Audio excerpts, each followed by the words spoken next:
let's talk about Mohr circle. This is in the chapter of stress transformation. So on the left side, if you see, if you don't want to memorize these stress transformations, then we can use the Mohr circle to do. So this method I refer to online. So if you have copied the equation in the note, then it's okay. But I'm just trying to share. So let's start with this example. So normally we will have this stress element, and then these are the shear stress 60,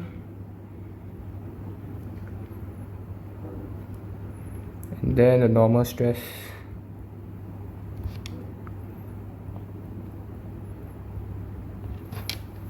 So when we get this, we are going to turn this into a coordinate system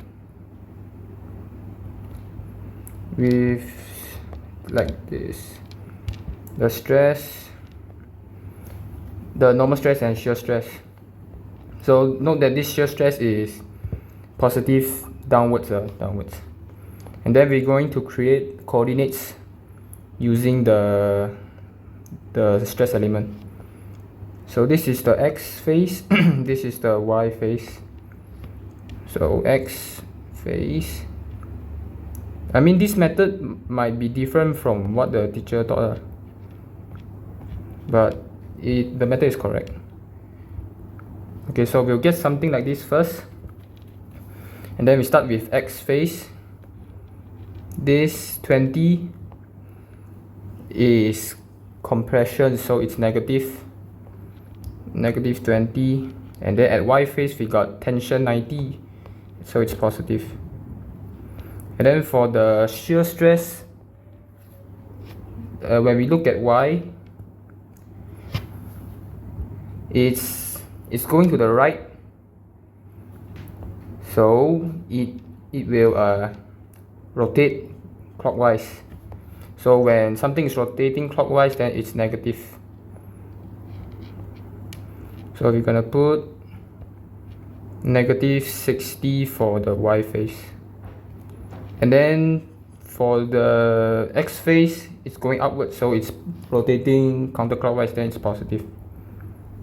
So the idea to note is that compression is negative, tension is positive. Tension counterclockwise is positive, compression clockwise is negative. These signs can be used in different aspects of the questions, like other aspect, other scope, other deformations. It's a rule. Okay, next we're going to take this, make it larger. Okay, so we're gonna dot this, place the coordinates: negative 20, 60, negative 20, negative 20, 60 is down, and then 90, negative 60, somewhere further. Then I'm gonna draw a line. I mean, this should be a circle, but actually we don't need. And then label, this is x phase, y phase, and then we are first going to find the center of circle, and then is the radius or the theta.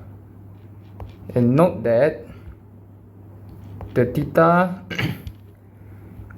is 2 times the theta in question if have.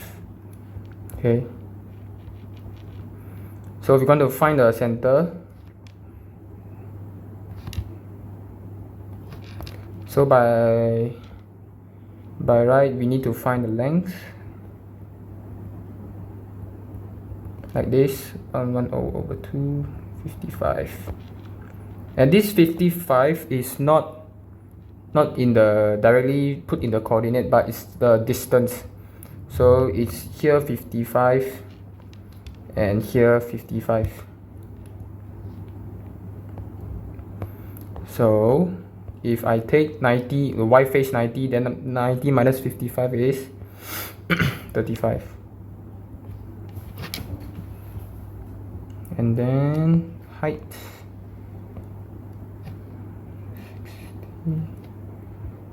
60, and this is 55, 55. Find the angle. Okay, radius first.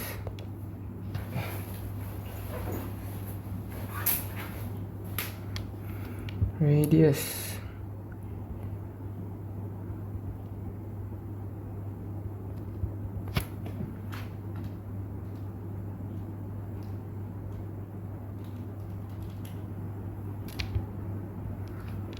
81.39, and this one tangent 60/55.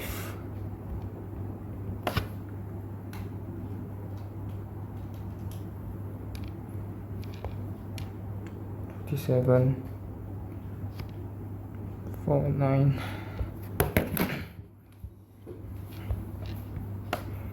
Then normally we look at the x face. Okay.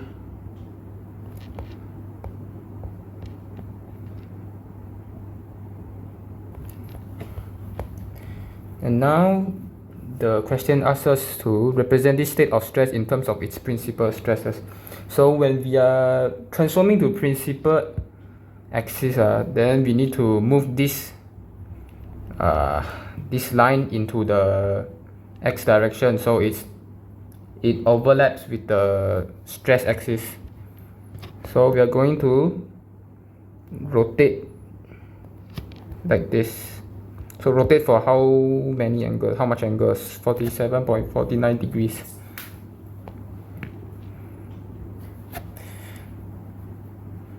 And then so at first it seems that we can just use cos angle, but actually we cannot, because imagine the circle. We cannot, I mean the radius is always constant, so we cannot like reduce the radius. So it becomes something like this, the red line, and then the center is still here, and then 81.39 like this. So we are trying to find the sigma here, sigma 1, and then the sigma 2.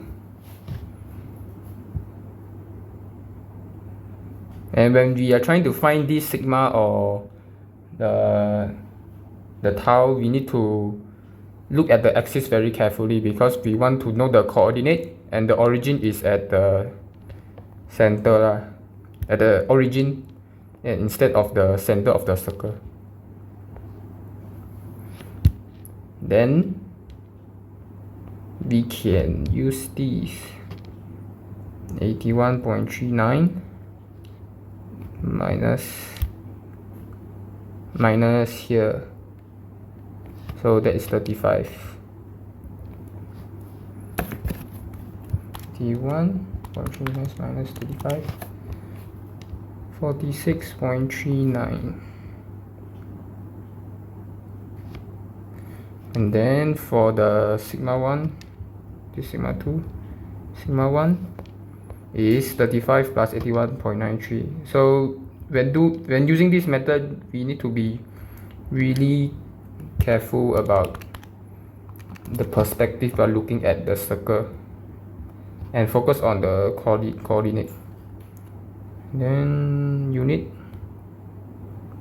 So there are two stress. So when we look at the answer, it's, oh, I forgot a negative, because it's sigma 2 is at negative. Then we do it like this.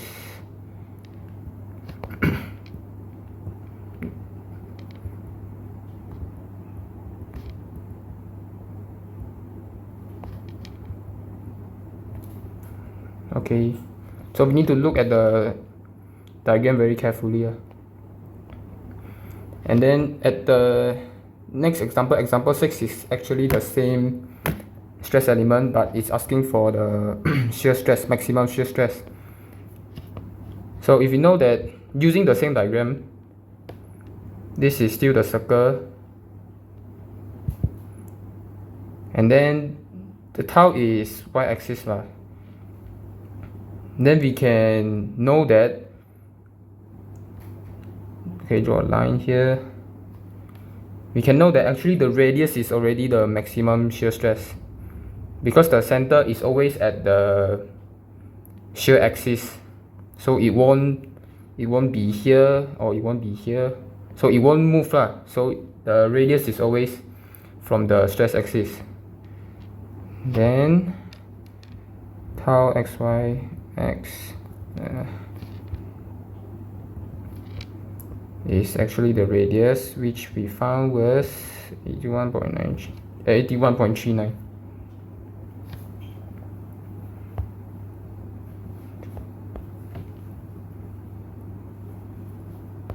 And I think that's it.